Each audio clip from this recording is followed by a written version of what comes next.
Hello, friends. It's another day in the life of a military wife, and today we are going to be discussing the basics on how to survive while your spouse is in basic training. Everyone has a different story and perspective and tips on how they made it through this initial separation period with their spouse. And I want to focus on the ones that I found most useful and other spouses recommended to me as ones that they thought were really useful. Again, we'll have external sources and some fun stories because, why not have fun with this? I am your host, Sam Wolf, and this is The Life of a Military Wife.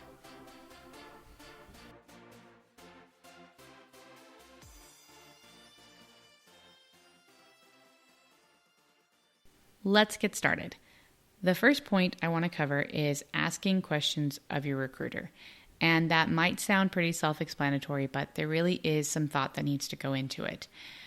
Not all recruiters are the same. There are recruiters out there who are absolutely amazing and completely dedicated to getting you the very best situation possible for you and your family. And there's ones that aren't. Really, it's just how it is. There's different spectrums and different work ethics. It's how it happens. And it's important to make sure that you get every single promise in writing. If your recruiter says that you're going to be getting a signing bonus, you need to know when you're going to be getting that bonus. It needs to be in your paperwork. You need to understand have them prove it to you. Also, for rank and stuff, make sure that you're not getting cheated on your rank because they don't maybe know everything. They're human too. They make mistakes. Double check things. It's going to save you a lot of heartaches, and it'll also help out a lot in the long run. Asking questions is always a good thing, and getting things in writing is always a good policy in the military in general for the rest of your time. Because if you have it in writing, you have a way to defend yourself if things don't go as you expected later on. So that is number one. Next thing, and this is huge. You need it for while they're in basic, and you need it forever. Legal power of attorney. It's a durable power of attorney. You can get them. They're really super easy. You can find a form on the internet most of the time. JAG will have it. And then you can get it notarized at most banks for free. But anyway, a durable power of attorney will allow you to move, sign paperwork for your spouse, get your military ID, just lots of different stuff. I had to sell a car while my husband was in basic, and we were both on the title. No problems because I had a durable power of attorney. It's just a really helpful thing to have. You might as well just get it to begin with and not wait until later on. So making sure you've got those legal backups so you can take care of business while hubby's not around. Next thing, pay. I know that we had to go a couple paychecks without an income. We were living off of savings because, quit civilian jobs, waiting for our first paycheck from the military, and knowing when and how and everything with that pay was going to happen, super important to me. And so I want to let you know that their pay paperwork will be completed during their in-processing to basic. And you should probably have a couple months of income saved up because you're going to have living expenses and the paycheck comes when it comes. It's direct deposit, and we love USAA because they are reliable about always paying. Even if there's a hiccup with the government finances, our pay has never been delayed for anything. So that's a shout out to USAA. We really love them. We've been banking with them since before we joined and absolutely would recommend them to everyone. But do what's best for you. And the other thing is keep saving while they're in basic. Keep saving as much as you possibly can because your first move is going to cost you out of pocket, and it's going to cost you a lot more than you think. I wasn't expecting for a lot of our expenses with our first move to come out of our own finances and to get repaid by the military. And so thankfully we had savings. I had been penny pinching. Otherwise, we would have been in a really tight spot. So save money while they're in basic so you have those finances to make that first move. Next point, which honestly, oh gosh, this has changed a lot. It'll probably change in the future, and that's communicating with your spouse while they're in basic. And when you give them a hug at MEPS and they walk away, it is what it is. And you don't know when the next phone call is going to be. And every unit is different. Every branch of service is different. Every basic training location has different policies, and they're constantly changing. Some places I've heard will let you keep your phone after you're done with your initial phase of training. Depending on if you have a prior rank, sometimes they'll let you keep your phone the whole time. And sometimes they won't let you have your phone at all, and they make you use a payphone still. It really will largely depend on the drill sergeants that your spouse has. So don't count on anything. Everything changes. Everything is flexible from one thing to another. Just because your friend had XYZ thing happen with their spouse doesn't mean that's what you're going to get. They might be allowed 10 to 30 minutes once a week if their drill sergeants choose to call, and those will be voice calls only. They rarely, I've never heard of them allowing video calls. So voice calls, and it's usually with their cell phone, but sometimes, again, they'll make them use a payphone. It just happens. So snail mail, writing your hubby, your loved one, a traditional letter and putting a little stamp on it and taking it to the mailbox really is going to be vital for communication and for lots of different reasons. You won't have time to say everything on your phone calls, especially if they're 10 minutes. They're just not going to be enough time to say everything. And you want to be able to also give them a pick-me-up during the week. I know that my husband said that the letters I sent him really helped him get through the hard times. And there are going to be hard times in basic. There are going to be moments where they're struggling and they're lonely, and getting a letter from home is huge. It really makes their day. And it might seem intimidating. I know not everyone has grown up writing letters. I am actually really familiar with writing letters. I'm kind of old-fashioned in this sense, I guess. I love sending cards to people for birthdays or anniversaries or occasions. I've also loved writing letters. I think it's so romantic. I'm really a hopeless romantic when it comes to letter writing. And so a lot of my letters to my husband were unbelievably sappy.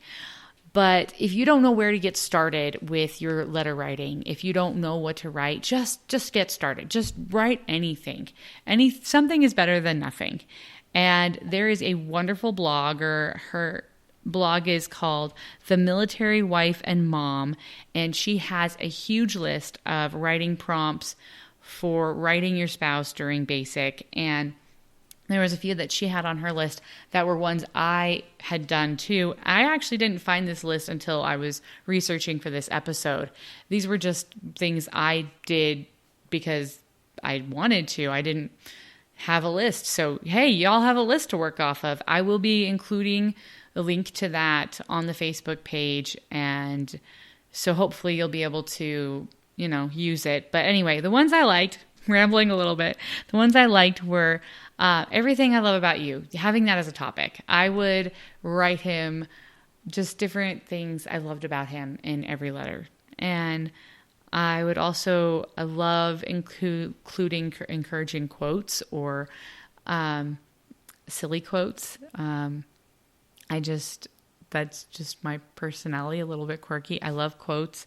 I don't always feel like I have the perfect words for every occasion, but there are some very brilliant people who have lived on this planet, and thankfully, their words have been copied and preserved for those of us who need help occasionally knowing what to say. So that was one. The other thing was songs that remind me of you. And I really loved that. I did not intentionally start letters thinking I was going to quote whole songs to him, but there were just songs that would get stuck in my head. Really sappy one, A Dream is a Wish Your Heart Makes from Cinderella. Because, yeah, hopeless romantic. That's just me. Anyway, so make sure you're sending a mail. They really, really will love and appreciate it. It helps so much. And those phone calls are short. When they say it's 10 minutes, it's 10 minutes. And drill sergeants can and will take the phone and hang up for them if you are talking too long. So don't count on extra time. It just doesn't happen. The next one point that I wanted to cover is getting connected with other spouses. I was really lucky to be able to find a Facebook page for the basic training unit that my husband was in, and they were really wonderful about posting pictures and updates, and other spouses and family members would talk and ask questions and support each other on these pages. I know that while I was researching this, I hadn't realized this previously, and I probably should have because I have quite a few connections with the Air Force, but there actually are official Air Force pages for all the different training units, which I didn't know existed previously. So look around, check and see what there is. I'm sure that the Marines and the Navy have options like that also. Facebook is a really common place to find those, but there are official pages also. So check those out and see what's available. It's constantly changing. And so just because there was a Facebook page doesn't mean there is a Facebook page. Just because there was an official page doesn't mean it's updated regularly. Look for those things, find those groups, reach out, make friends. But one rule of caution: stay positive when on those official sites, when making comments, and be careful what you say. You don't want to get your spouse in trouble. There was a soldier in my husband's basic training group that, unfortunately for him, his mom was very protective of her darling son, and that's because she loved him, and I understand that. But because she loved him so much and was very protective, she was slightly critical and demanding of information on those forums of the drill sergeants. And they did not take fondly to that. And because of it, he got smoked.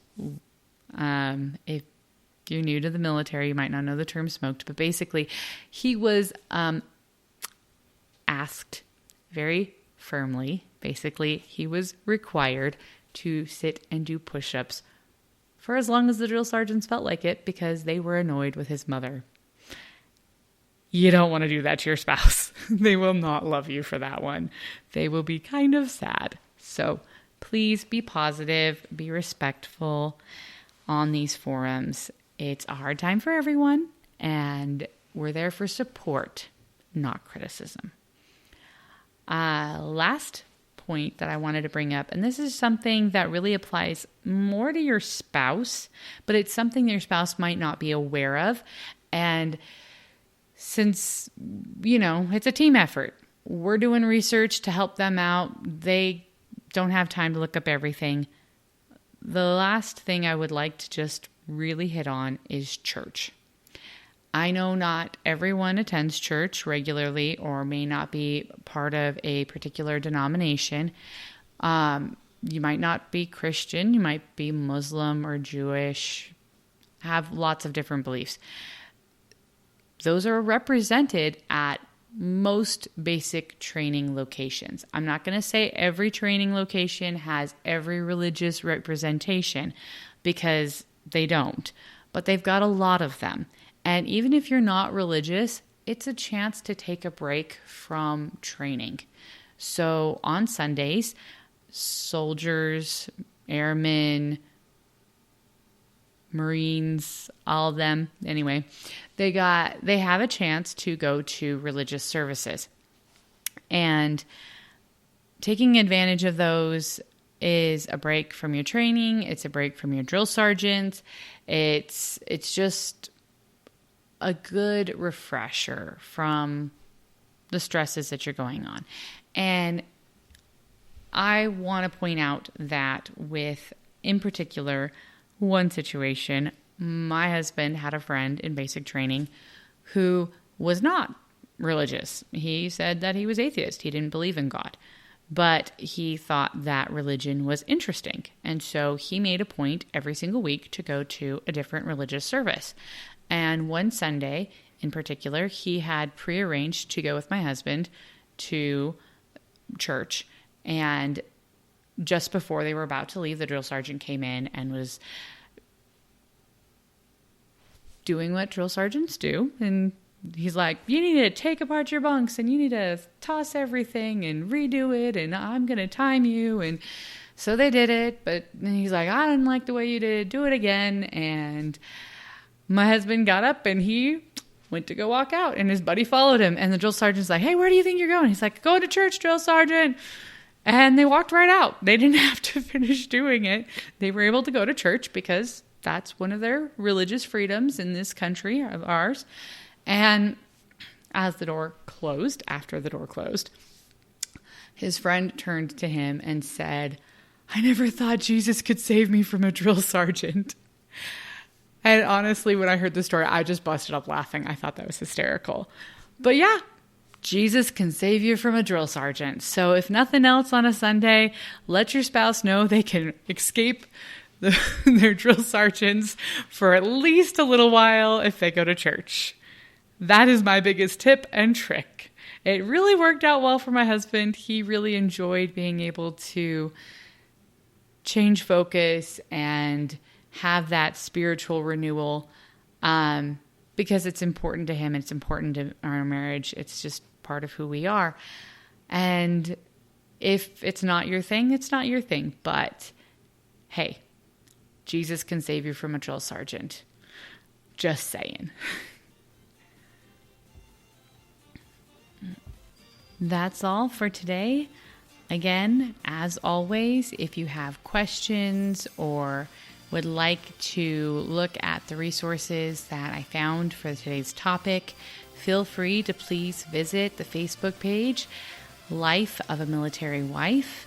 I will be posting different things that I found that I used in today's episode. And I love hearing your thoughts and experiences with basic or getting your questions and concerns. It's a place to share, and I want this to be a community of friends where we help each other out and support each other through the craziness that we experience as military spouses. I am your host, Sam Wolf. This is The Life of a Military Wife.